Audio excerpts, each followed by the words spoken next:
O projeto Ciclo de Palestras sobre Saúde Digital, CPSD, é promovido pelo Núcleo de Tecnologias Digitais e Educação à Distância em Saúde, NUTEDES, da Faculdade de Medicina da Universidade Federal do Ceará, UFC, sob coordenação do professor Dr. Luiz Roberto de Oliveira, em parceria com a Universidade Aberta do Sistema Único de Saúde, UNASUS, e o Programa Nacional Telesaúde Brasil Redes, do Ministério da Saúde. Objetivos do projeto CPSD: qualificar os trabalhadores da rede de atenção à saúde, promover a cultura de práticas e ensinagem em saúde digital, prover a governança e a sustentabilidade do Sistema Único de Saúde por meio das tecnologias digitais da informação e comunicação. Importante: o projeto CPSD emite certificação para aqueles que comprovadamente assistirem a, no mínimo, 20 webconferências. Os encontros virtuais são realizados pela plataforma da Rede Nacional de Ensino e Pesquisa de forma síncrona e disponibilizados no canal do NUTEDES no YouTube. NUTEDES UFC. Siga-nos nas redes sociais: Instagram, @NUTEDES, UFC, Facebook, @nutedes.ufc. Acesse a web rádio do NUTEDES, disponível pelo site nutedes.ufc.br.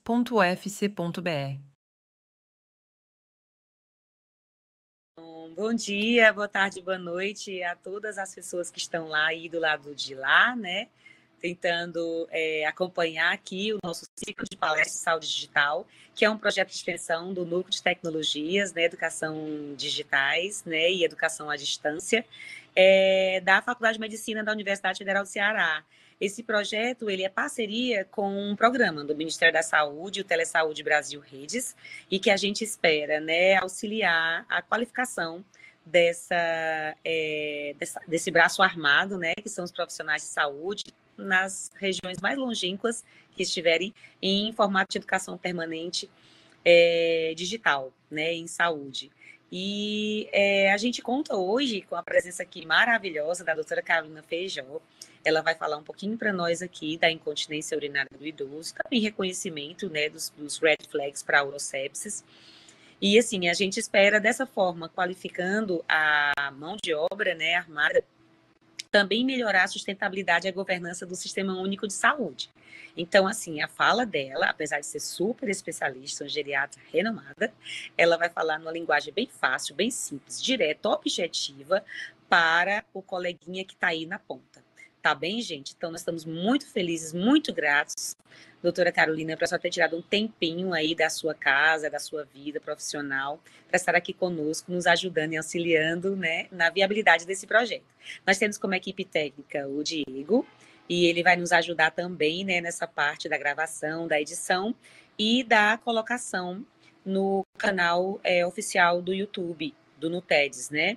E desse jeito, dentro dessa playlist do ciclo de palestras saúde digital, você não vai encontrar só o bloco de geriatria e gerontologia, que foi há pouco tempo, né, a gente está chamando de saúde centrada na pessoa idosa, né? Mas na nossa época era geriatria, gerontologia. Então, assim, você não vai só encontrar as palestras desse bloco, mas também outras palestras que foram feitas ao longo desses 13 anos de projeto. Então, acho que vale a pena. E se for possível, você, colega, né, profissional, você avise os outros que estão ao seu redor, tente replicar, tente aplicar os conceitos que vocês têm aqui, né, atualizados, fundamentados, né, com a melhor evidência baseada na melhor evidência científica. Então, vamos lá, professora. A sala de aula é toda sua. Então, agradecer o convite, né? É muito bom sempre falar sobre geriatria. Me apresentando, sou Carolina Feijó, sou médica geriatra, atuo em alguns hospitais, também sou professora universitária, e hoje eu fiquei responsável para falar para vocês um pouco sobre incontinência urinária no idoso e suas consequências, né, do não tratamento, sinais de urosepse, tá certo? Então, eu inicio com um conceito, né? Incontinência é tudo aquilo que leva a uma perda involuntária de urina, né? Está dentro das síndromes geriátricas, né? A gente agora tem várias denominações, síndromes geriátricas, os grandes Is da geriatria. É uma condição muito prevalente, principalmente em idosas, né? E com o envelhecimento, a prevalência dessa condição ela vai aumentando. E, consequentemente, também a gravidade. Então, eu trouxe um aparato das consequências que a incontinência urinária pode levar à vida de um idoso. E você pode perceber que temos consequências físicas, como o aumento do risco de quedas e fraturas, infecções urinárias recorrentes que podem evoluir para a urosepse, lesão por pressão, pacientes acamados, pode ter relação com disfunção sexual, pode causar distúrbio do sono. Muitas vezes os pacientes têm noctúria, né? Eles acordam diversas vezes para urinar à noite e a gente já tem uma correlação com o aumento do risco de queda, mas também condições sociais. O paciente evita sair de casa, isolamento. O paciente pode evoluir com uma depressão. Isso pode levar a um estresse do cuidador, demandando a necessidade de trocas e banhos recorrentes, e muitas vezes pode estar relacionado a uma institucionalização precoce. E aí, eu vou falar um pouco da fisiologia, né? Como é que funciona a continência urinária normal, né? Como é que ela deve funcionar? Primeiramente, eu preciso de uma integridade anatômica do meu trato urinário inferior. Eu preciso que o paciente tenha um controle neurológico, lembrando que é um neurológico autonômico. O paciente precisa ter cognição. A gente sabe que quando a gente está avaliando, por exemplo, pacientes com uma demência mais grave, a avaliação da continência, ela também fala de gravidade. Eu preciso que tenha mobilidade e o paciente também precisa ter motivação para promover toda essa continência urinária. Trouxe uma imagem do Guyton, né, mostrando para vocês a parte anatômica, né? Aqui é a anatomia do nosso trato urinário inferior, comparativamente de homens e mulheres, né? A grande diferença, na verdade, é a extensão da uretra, né? Nós temos os ureteres desembocando na bexiga. Na mulher, uma uretra mais curta. No homem, uma uretra prostática, uma uretra bulbar, uma uretra peniana, né? Então, fisicamente, nós já sabemos que as mulheres, elas têm mais facilmente condições do tipo incontinência e infecção do trato urinário. Ainda, né, com a imagem do Guyton, eu falo um pouco da inervação. E esse ponto ele é extremamente importante, porque lá na frente, quando a gente vai falando sobre os tratamentos, a gente precisa entender em que local ele está atuando, assim como os efeitos colaterais possíveis. Então, pode-se perceber que a bexiga ela tem uma inervação tanto simpática, a nível de L2, quanto parasimpática, já com os nervos sacrais. Quando a gente desce um pouquinho para a uretra, a gente pode perceber que o controle ele é basicamente parasimpático e o nervo pudendo, que é um nervo de controle nosso, ele controla, né, ele trabalha no esfíncter externo.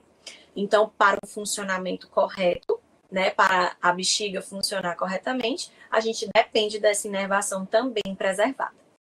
Trouxe aqui uma outra figura, né, essa figura foi retirada do Tratado de Geriatria, mostrando uma inervação um pouquinho mais a fundo, né, mostrando a nível de receptores, né. Os receptores do nervo pélvico parasimpático vão agir com a ACTH pelo receptor M3. Mas ainda na bexiga, a gente tem influência dos nervos do nervo hipogástrico, que é simpático, que ele age com noradrenalina, que são os receptores beta-3. A nível de uretra, né, nós temos ainda uma inervação simpática com receptores alfa-1, e do nervo pudendo, que é um nervo somático, a gente vai ter influência da acetilcolina, mas lembrando que é de controle do próprio paciente, né, do ser humano. E aí, como eu estava falando, né, da fisiologia, como é que funciona o estímulo para urinar, né? Vai havendo acúmulo de urina dentro da bexiga, isso leva a uma distensão vesical, essa distensão ativa, né, os receptores, esses receptores mandam o comando para a medula através dos nervos pélvicos. Isso retorna à bexiga pelos nervos parasimpáticos que orientam, né, que comandam a contração vesical. E aí a gente tem esse processo de forma continuada, né, até ter uma repressão completa da bexiga para que a micção seja iniciada. Como eu já tinha comentado, né, quando ele vai tendo estímulos de forma repetitiva, a cada aumento de pressão de extensão vesical, e cessa quando ela está parcialmente reflexa, né? E aí, depois que a gente tem a ativação, né, uma bexiga cheia com ativação de nervo pudendo, eu vou relaxar o meu esfíncter externo e promover a micção. Eu trouxe aqui um vídeo da Novartis, certo? Muito interessante. Você pode colocar play, por favor, Diego? É só mostrando, né, o processo de enchimento da bexiga e como é que ocorre a micção, né? A gente teve uma bexiga enchendo, né? Musculatura detrussora. O esfíncter uretral interno, ele tá mostrando a anatomia, né?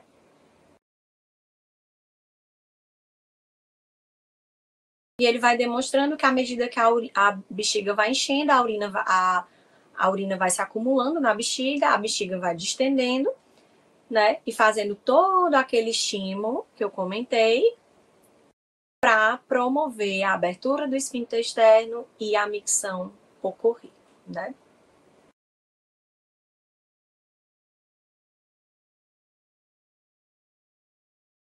Aqui é um outro vídeo, né? Pode dar play, por favor, que ele detalha um pouco mais essa questão da estimulação nervosa. Então, eu achei ele de extremamente importante, né? Distensão vesical, mandando o estímulo para a medula. A medula responde, né? E retorna o estímulo para promover as contrações, e esse processo vai ocorrendo até haver o enchimento completo, né, daquela bexiga. E aí, a nível central, vocês viram o estímulo ali, vai haver o comando, né, para que o paciente se dirija ao banheiro ou então faça o processo, né, de abertura do esfíncter externo. Aí, ele ainda está inibindo o esfíncter externo, por quê? Porque a bexiga ainda está ficando repleta. Quando ela encher completamente, aí o estímulo vai ser de abertura do esfíncter externo. Então, agora que a gente já viu um pouco da epidemiologia, já vimos um pouco do funcionamento normal da micção, né, a anatomia, nós temos algumas alterações que são esperadas com o envelhecimento e que, querendo ou não, acabam favorecendo o surgimento da incontinência. Por exemplo, uma redução de distensibilidade vesical, alteração na sensibilidade dos receptores. Muitos pacientes podem evoluir com fibrose uretral. No caso das mulheres, né, um hipoestrogenismo, a gente sabe que a atrofia compromete, né, além da fragilidade perineal, aqui as mulheres também, né, a gente tem uma grande quantidade de pacientes com diversos partos vaginais, a própria hiperplasia prostática benigna nos homens e, dentro das alterações do envelhecimento, é comum, né, é esperado que ocorra um aumento na frequência urinária desses pacientes. E aí, agora eu vou entrar falando um pouquinho de cada tipo de incontinência, né, como é que a gente pode suspeitar, né, e aqui eu inicio com a incontinência urinária transitória, né, e aí eu fiz um quadrinho mostrando as principais causas, né, da incontinência urinária transitória. O nome já diz, é algo, um insulto, seja psicológico, seja um medicamento, seja uma condição orgânica, que levou a uma perda involuntária da urina, mas que quando eu resolvo esse fator desencadeante, a incontinência some. Delírio pode causar, infecção do trato urinário é muito frequente, a gente vê o paciente comentando que está com dificuldade para segurar o xixi e a gente, quando vai investigar, tem um quadro de infecção urinária. As uretrites e vaginites atróficas, né? Paciente com restrição de mobilidade, muitas vezes um paciente teve uma fratura de fêmur, foi submetido a uma restrição de movimento. Muitas vezes um paciente com aumento de débito urinário, por exemplo, desencadeado por um diurético, né? Ou outros medicamentos. Não só no idoso, mas em muitas crianças e até em adultos, a impactação fecal, ela pode ficar fazendo compressão extrínseca da bexiga e estimulando a sua contratilidade, e além disso, os distúrbios psíquicos. Aqui é só alguns exemplos, né, de medicamentos que podem ocasionar essa perda urinária transitória, e vocês vão perceber que são medicamentos muito comuns no dia a dia da maioria dos médicos e também medicamentos muito comuns no dia a dia dos pacientes idosos, né? Diuréticos de alça, IECA, hipnóticos, opioides, pacientes com uso de antiparkinsonianos, o próprio álcool, os anti-inflamatórios, antidepressivos. Então, é uma gama muito grande de medicamentos que podem estar relacionados e que a gente vai precisar pesar, né, o risco-benefício, a necessidade do remédio versus o surgimento. Muitas vezes pode ser um efeito transitório, mais inicial da medicação, depois o paciente ele consegue se adaptar. Então, mas é realmente a título de conhecimento que muitas vezes a gente está investigando a causa dessa incontinência, não sabe o motivo, então a medicação ela deve sempre ser lembrada. Seguindo agora para a classificação das incontinências, nós temos 5 tipos. A incontinência urinária de estresse, de urgência, por hiperfluxo, mista e funcional. Vou começar falando da incontinência urinária de estresse. E que por que esse nome é considerado estresse? É quando ocorre um aumento da pressão intraabdominal por uma tosse, por um espirro, e não há contração vesical. Há uma contração externa, né? Não há uma contração específica do músculo detrusor. É um aumento da pressão intraabdominal que comprime a bexiga e ocorre a perda urinária. É muito comum em mulheres, principalmente mulheres jovens, né? Porque a gente já falou que a mulher tem uma uretra mais curta. Então, muitas vezes ocorre a hipermobilidade da uretra, ou às vezes o paciente pode ter uma deficiência esfincteriana intrínseca. Agora eu vou falar um pouquinho da incontinência urinária de urgência. A incontinência urinária de urgência, o nome já diz, urgência miccional é aquela necessidade imperiosa de urinar. Se eu não for urinar agora, eu vou evoluir com perda urinária. E lembrar que a urgência é essa sensação. Quando o paciente tem a sensação e não consegue conter a urina, aí a gente chama de urge-incontinência. Muito comum em idosos, e acontece por aí, diferente da que eu já falei, ela tem uma hiperatividade da musculatura detrussora. Aquela bexiga, ela está recebendo diversos estímulos a promover contrações em momentos inadequados. E que pode acontecer por um distúrbio neurológico, a gente acontece muito no trauma raquimedular, paciente com alguma anormalidade vesical, ou muitas vezes até de forma idiopática. Agora nós vamos seguir para a incontinência urinária por hiperfluxo. Eu trouxe até uma figura para ilustrar. A gente chama muito de transbordamento também, né? Incontinência urinária por transbordamento. O que acontece? Para ocorrer, né, o enchimento correto, o esvaziamento, como a gente viu lá na fisiologia, eu preciso que eu tenha um trato de saída da urina preservado. E é o que acontece? Muitas vezes pode acontecer por uma hipocontratividade da musculatura detrussora, a bexiga está cheia, mas ela não tem força para empurrar a urina para o meio externo, ou, e aí muito comum na HPB, na hiperplasia prostática benigna, eu tenho uma obstrução na via de saída, uma obstrução uretral.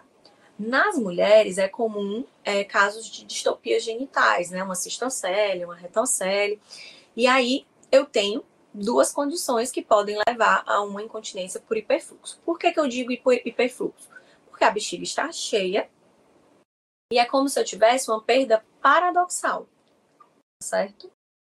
Agora, a incontinência urinária mista, que é a forma mais comumente encontrada, que é quando eu tenho mais de um tipo de incontinência no mesmo paciente. É muito comum a gente encontrar pacientes com queixa de urge-incontinência e também pacientes com queixa de uma incontinência urinária de estresse, por exemplo. Por quê? Porque ela é multifatorial.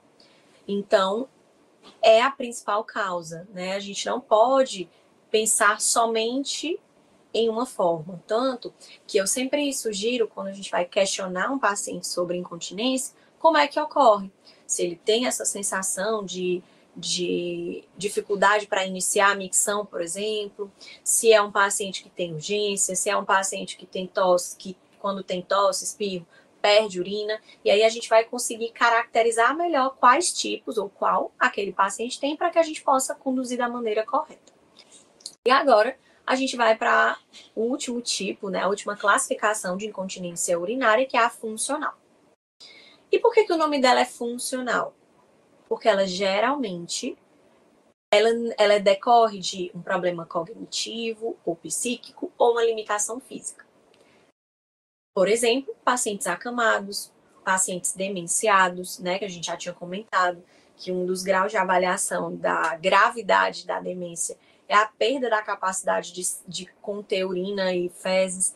Então, muitas vezes, o paciente tem algum distúrbio cognitivo, físico ou psíquico, e que isso compromete a capacidade dele urinar normalmente. Logo após, né, nós já fizemos uma avaliação de quais tipos existem, a gente vai precisar diagnosticar, né? Mas como é que eu faço isso? Dentro da anamnese, a gente pode fazer um diário miccional. O que é isso? A gente faz uma avaliação do paciente do quantas vezes ele vai ao banheiro, mais à frente eu vou mostrar um exemplo, se ele acha que urina muito pouco, quantas vezes à noite ele acorda. Então, tudo isso vai nos ajudar a pensar e a identificar um padrão de diurese, de incontinência desse paciente. Lembrando que as comorbidades, elas são de extrema importância, a gente já viu. Os medicamentos, né, já mostrei aquela, e nas mulheres a história ginecológica. Por quê? Quantos partos vaginais essa paciente teve, se ela evoluiu com distopia genital, se ela já fez alguma cirurgia ginecológica. Então, tudo isso pode contribuir para o surgimento ou não da incontinência. Nos homens, a gente pode perguntar, antigamente, né, anteriormente, muitas cirurgias de prostatectomia acabavam evoluindo com incontinência. Hoje, com a evolução das técnicas, isso tem acontecido cada vez menos, mas como a gente está trabalhando com pacientes idosos que podem ter sido operados há muitos anos, isso também deve ser levado em consideração. Aqui o exemplo, né, do diário miccional, mostrando para você que o paciente vai anotar e vai fazer mais ou menos em torno de 24 horas, ou às vezes algumas pessoas orientam 3 dias, em que ele vai colocar o horário que ele urinou, quanto e que tipo de líquido ele bebeu, né? Na verdade, é como se fosse um balanço hídrico, né? Tudo que ele ingere e tudo que ele elimina. Mais ou menos o volume urinário. Muitas vezes a gente tenta quantificar em ml, mas você pedir para o paciente descrever como pouco, mais ou menos, né? Moderado e em grande quantidade também já nos ajuda. Se o paciente estiver fazendo cateterismo vesical, fica um pouco mais fácil, né, da gente quantificar. Se ele teve essa urgência, esse sentimento, né, de que iria perder urina, se ele perdeu involuntariamente urina e o que ele estava fazendo naquele momento que ocorreu, por exemplo, a perda urinária, a sensação de urgência, para que a gente possa identificar melhor os tipos de incontinência. Seguindo para o exame físico, é sempre importante, e aí isso realmente fica um pouco mais específico para o especialista, mas acho que a gente precisa pelo menos pensar e analisar, né, a cognição, a mobilidade, a funcionalidade, porque quando eu penso num paciente com demência, isso pode acontecer. Quando eu penso com um paciente restrito a uma cadeira de rodas, também, né? O exame neurológico, ele entra, a gente já viu que a gente tem muitas causas neurológicas relacionadas à incontinência. O toque retal, muitos pacientes acabam evoluindo com incontinência urinária por constipação. Nas mulheres, principalmente, o exame pélvico.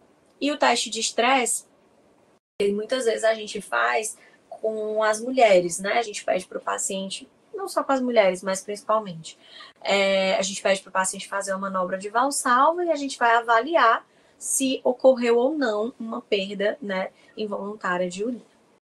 E aí a gente segue para os exames complementares, né? Um sumário de urina, uma urocultura, por exemplo, eles são muito importantes se a gente está suspeitando que o paciente está tendo incontinência por infecção urinária. Uma ultrassom de vias urinárias, né? Lembra que para o funcionamento correto e para ocorrer a micção a gente precisa de uma integridade da anatomia? Então, ultrassom sim. Em relação ao estudo urodinâmico, vou trazer mais à frente uma imagem demonstrando, mas geralmente a gente, no paciente idoso principalmente, a gente deixa ele guardadinho, né? Deixa ele direcionado especificamente para nos seguintes situações. Antes do paciente fazer algum procedimento, né? Muitas vezes uma mulher vai fazer uma correção de distopia genital e às vezes uma cirurgia adicional pode ser necessária, ou quando eu tenho falha terapêutica. Por quê? Porque ele é um exame invasivo, tá certo? E ele é um exame invasivo e ele não é isento de complicações.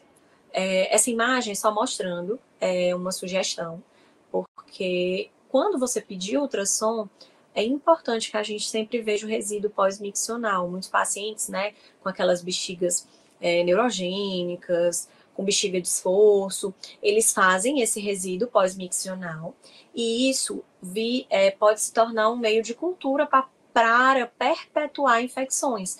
Então, sempre é importante avaliar. E aqui eu trouxe uma figura mostrando, né, sobre o estudo urodinâmico, em que é aposicionado, né, uma sonda retal, uma sonda na bexiga, e vai sendo injetado, né, soro, água destilada, na bexiga, para avaliar, né, através de eletrodos, como é que está acontecendo essas estimulações nervosas. Mas como eu comentei, ele não é um estudo, né, isento de complicações, né? Muitos pacientes idosos podem evoluir com infecção urinária pós-procedimento, porque não deixa de ser invasivo, é um exame incômodo. Então, a gente precisa realmente, sempre que a gente solicitar um exame, seja ele qual for, pensar em qual objetivo eu tenho a partir daqui. E aí, seguimos para o tratamento, né? Vocês vão perceber que, não só na geriatria, mas em qualquer especialidade, tudo aquilo que não for farmacológico, ele deve ser pensado, ele deve ser considerado. Então, a gente precisa tratar os fatores de risco modificáveis, se é um paciente com uma diabetes descompensada, se é um paciente que está usando uma medicação de forma incorreta, ou um medicamento que está sendo uma polifarmácia para aquele paciente. Então, é possível que a gente consiga, muitas vezes, modificar o curso desse quadro com isso. Nos pacientes mais obesos, a gente pode orientar a perda de peso, né? Porque a gente sabe que o aumento da pressão intraabdominal também favorece. Uma sugestão que eu faço muito aos meus pacientes é evitar o excesso de líquidos à noite. Eu comento muito que até às 6 da noite eles podem consumir líquidos à vontade. Passou de 6, somente para as medicações, às vezes o paciente gosta de um chá. Por quê? Porque a gente evita essa estimulação noturna e evita que o paciente se levante muitas vezes à noite para urinar e aí, consequentemente, a gente também reduz o risco de queda. E evitar, né, cafeína, álcool, cigarro, energético, que são alimentos e bebidas que estimulam a musculatura detrusora, tá certo?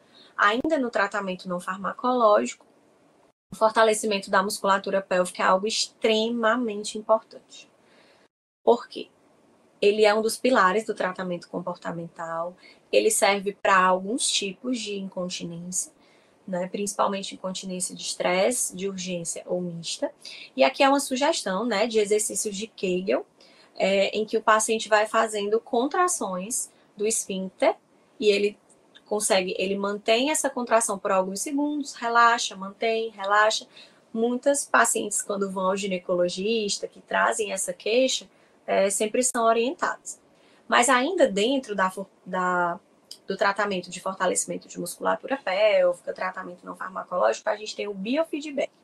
Ele é um equipamento, é uma sonda que é colocado nos homens, muitas vezes via retal, nas mulheres via vaginal, e que ele promove,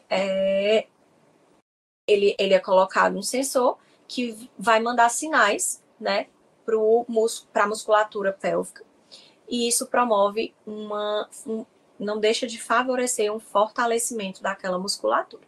E a gente também tem a eletroestimulação, geralmente para pacientes com hiperatividade detrusora, né? Pode ser feito intravaginal ou intranal, mas a gente também tem as formas não invasivas, né? Que ela é não invasiva, tem a estimulação sacral e também tem a estimulação percutânea, que é essa que eu estou demonstrando na figura, com o nervo tibial. Então, assim, o que acontece? Eu vou tentar inibir a contração, né, excessiva da minha bexiga através dessa eletroestimulação.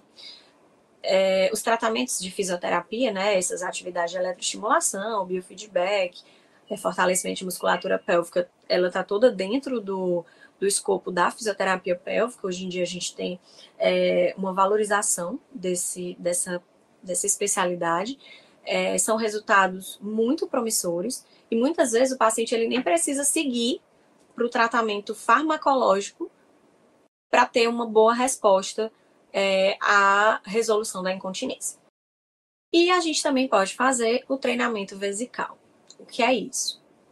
Eu vou estabelecer intervalos de micção. Seu João, Dona Maria, o senhor vai ao banheiro a cada 2 horas, mesmo que o senhor não tenha vontade. E aí a gente vai treinando a bexiga desse paciente e vai fazendo aumentos gradativos. E, em último caso, principalmente em pacientes que têm mais episódios de retenção, a gente pode promover o cateterismo vesical. E aí, geralmente, como eu falei, a gente tenta inicialmente o tratamento não farmacológico, né? A gente pode fazer por 1 mês e meio.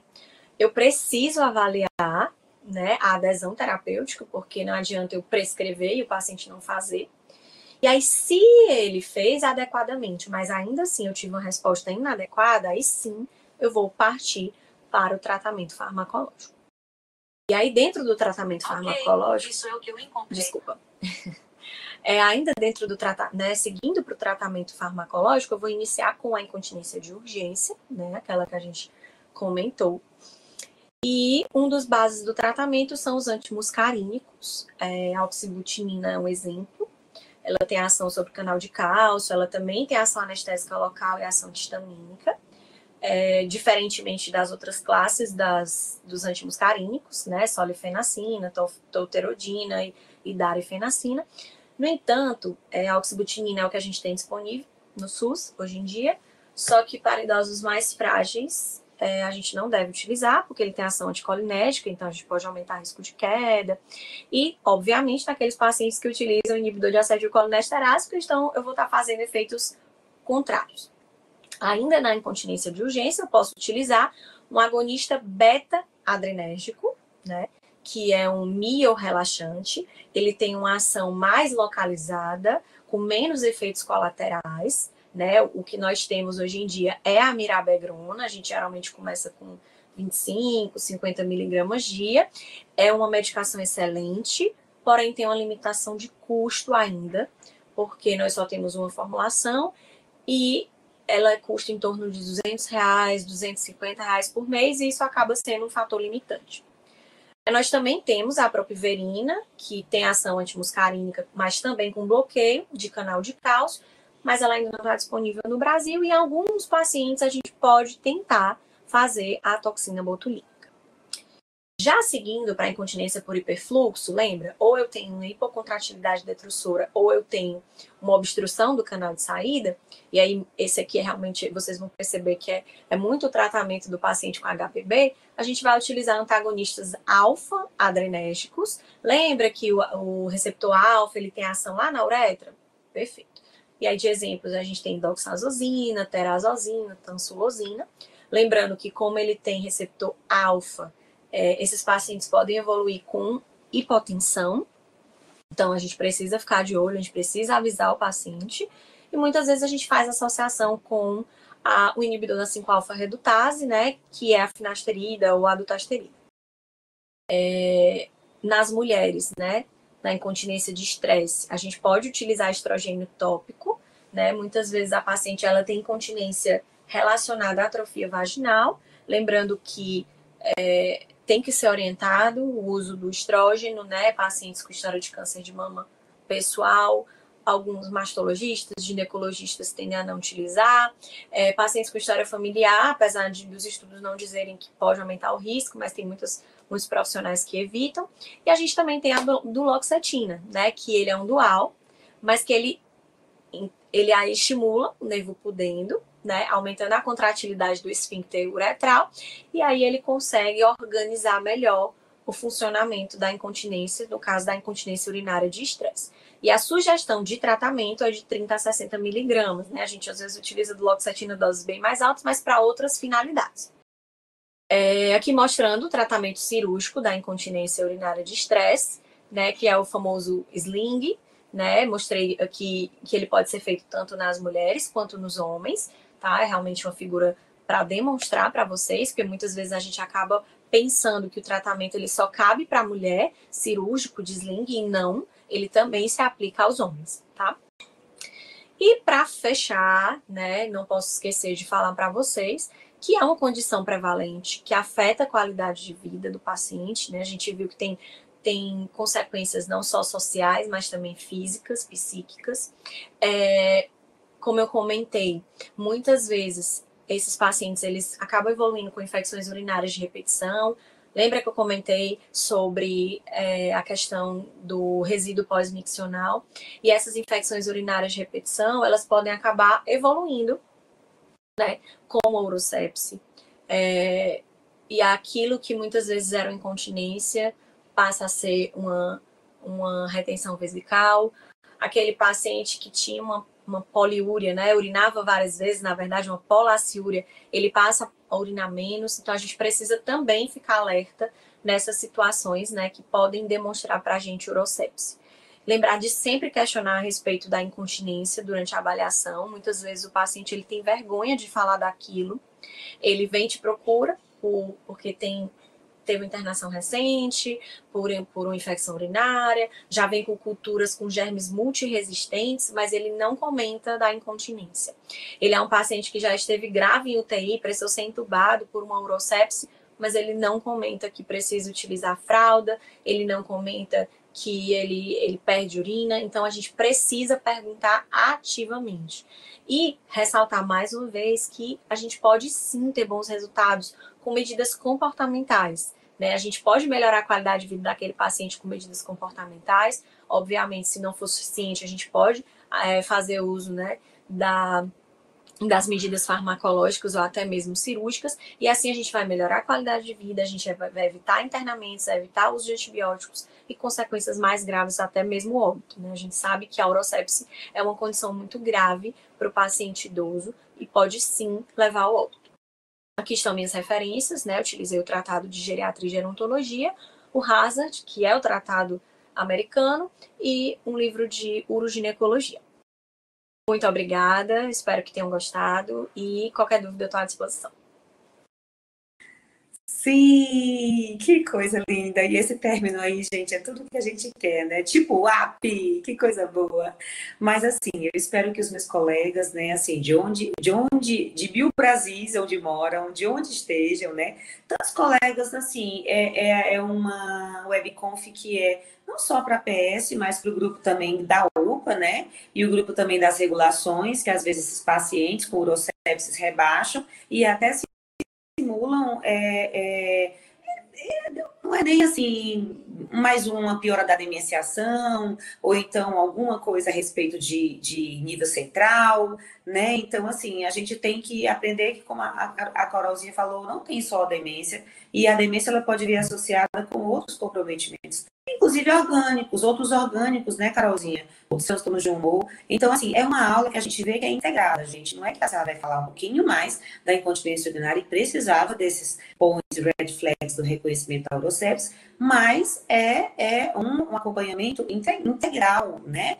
E de vários membros de equipe. Ela comentou que o grupo da terapia ocupacional, o grupo da fisioterapia, da reabilitação, né? Os cuidadores, né? São muito importantes também, né, Carolzinha, aqui. A Raquel frisou bem mesmo. Às vezes o outro cuidador é um cuidador idoso também, né, Carol? Então, assim, com as suas debilidades, né? Com as suas comorbidades, o pacientezinho também. Então, assim, a gente ficou muito feliz com a mensagem, deu para todo mundo entender. E assim, agradecemos e nos colocamos, Carolzinha, como parceiros da sua instituição, parceiros da Carol. Temos não só o YouTube do NUTEDS, nós também temos uma web rádio. Então, assim, a web rádio ela também chega, né? A locais que, assim, de acesso e acessibilidade ruins, né? Mas, colega, você não está sozinho. E muito menos o seu paciente. tá? Então, muito obrigada, felicidades. Muito obrigada. Dieguinho, muito obrigada, meu filho.